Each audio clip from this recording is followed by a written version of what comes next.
And once more, back to the studio. This time with me, we've got the man of the hour, Chris. You've been working on one of the many people who's been working on this for A lot of people involved in making this happen. that's fair. But we've been thinking about this almost a full year since the past conference. Yeah. So it's been a ride. We've arrived.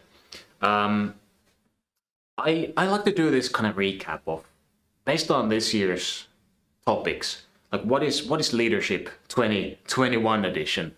And before I contaminate this with my own ideas, like Chris, what's the value in all of this? Why do we do this? Why do you personally do this? I do this just because for me, it's something I feel I need to be constantly thinking about. Yeah. And when I'm constantly thinking about this event, I'm constantly looking for opportunities and possible speakers. Very interesting keynote talks. Loved Matthias's talk because he gave me more materials and more books that I need to read that again will shape my thinking. And it's just important to be thinking about these things all the time. Yeah. I'm kind of with you there. So day in, day out, it's the grind, it's the work, right? But then this is one of those days where we get to stop a little bit, slow down, and actually come back to the basics and think about it. Like what's important, and coming out of that, maybe have more clarity into what kind of trade-offs to make at work, like what to emphasize, when to say no, when to actually finally get off your ass and do it, and so on.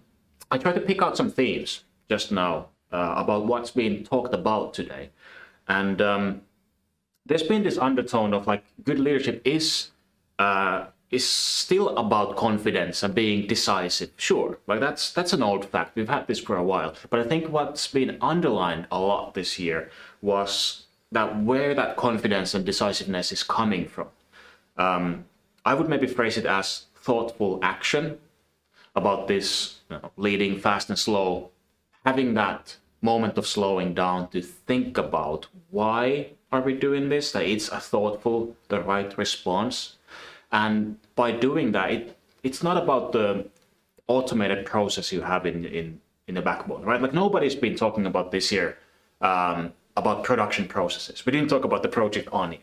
We didn't talk about the iron triangle of resources and time and so on. It's not about those things as much as it's about slowing down and figuring out what are we doing here anyway, and is there a better way? Why am I doing this? What does this person want?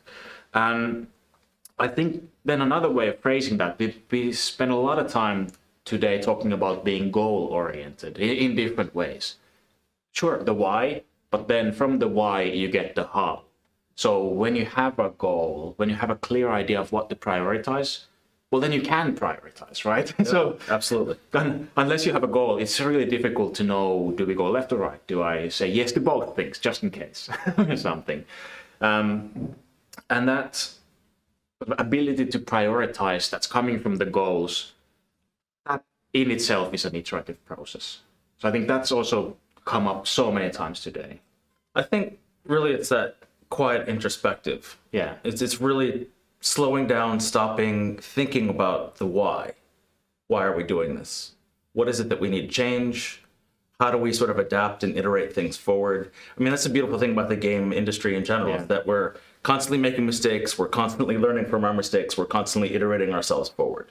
Yeah, exactly. And then I think the story is not done there, obviously. It's more like these were, to me, a lot of maybe the emphasis on most of the talks, and that all of them sort of ended up saying, and that's where you just continue. Like you try again, you fail and you try again.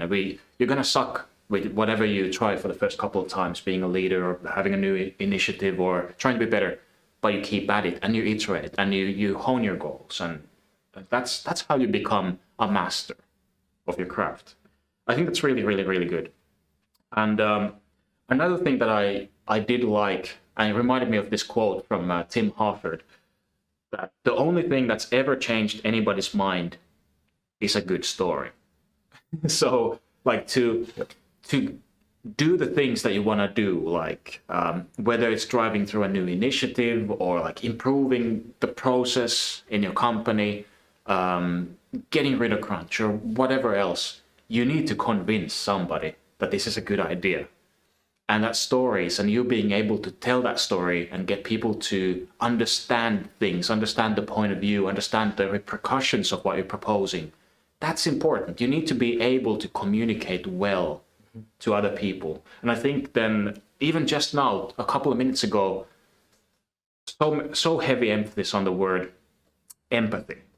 Because with empathy, then suddenly this whole being goal-oriented and being able to tell stories, being able to convey your viewpoint, it's also about understanding the other person's viewpoint, right? Like, what are their motivations? What are their goals?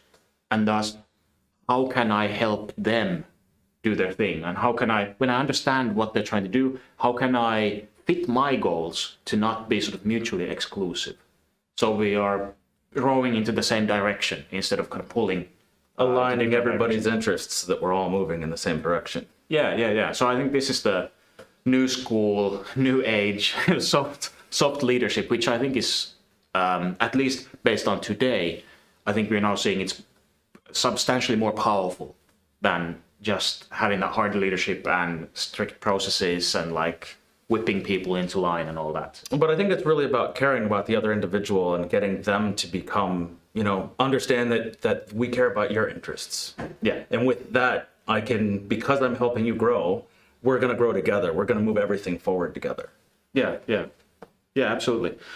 So I think with all of this in mind, sort of call to action time, right? So if you're in the stream, if you got inspired by anything you heard today, or sort of got inspired, and not just inspired, but like if you're feeling the itch to maybe do something, if you feel like you've got some action in you, what to do next. So obviously, hey, IGDA Finland, we're doing this. This is fun. It's like my favorite thing of the year to do, of all things IGDA.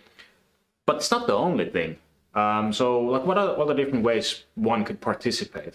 Well, I look at it this way, and I'll just tell a little story that when I first moved to Finland in 2014, I went to a bunch of IGDA meetings. I didn't really know anybody. I sort of quietly drank my beer. It wasn't until the chair at the time, Jori, got up on stage and said, we're looking for volunteers. We need a new Helsinki lead. We need somebody to do a seminar, coordinate all the seminars and stuff. And I thought I could do the seminar coordinator thing. Yeah. That's my thing. I kind of got involved in that. That got me involved in IGDA. That got me to introduce me to all these people. Then through them, I felt more comfortable at the events. Like I had that sense of psychological safety that is also very important in leadership. And then from there, I networked through people and I got to know people and felt more established and felt very more comfortable in Finland, in the games industry here. Yeah. But it took an invitation. So with that, I will, address everybody that's watching the stream. If you want to get involved, there are opportunities for you. Please reach out to us. Yeah. This is formally your invitation to get off your ass and just do it. We're here to help, right? We love doing stuff and we love collaborating. So whether it's leadership or events or anything else, yeah, you can talk to us, but you don't have to talk to just us. We're white men. Maybe you don't want to talk to somebody else. Fair enough. And IGDA Finland is a non-profit association. Nobody's making a dime off of this. But there are other non-profits. Finland is full of them. For example, We in Games Association, who is one of today's collaborators. The Game Jam, Finnish Game Jam Association, yep. Super active, do amazing stuff.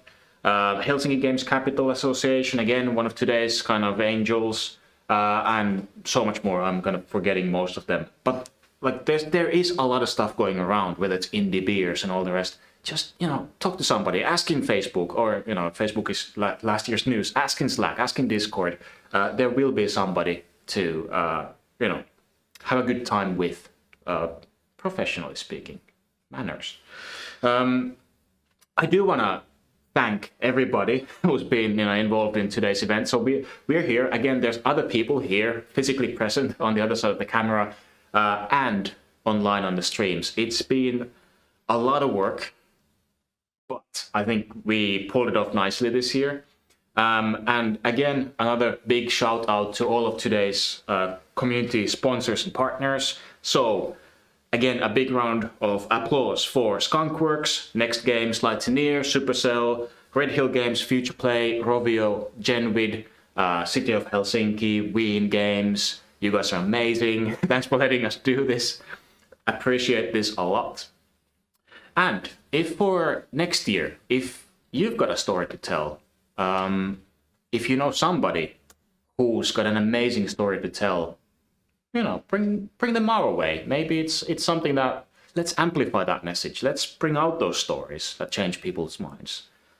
And again, out of all of this, one of my favorite things to say is, again, if not you, then who?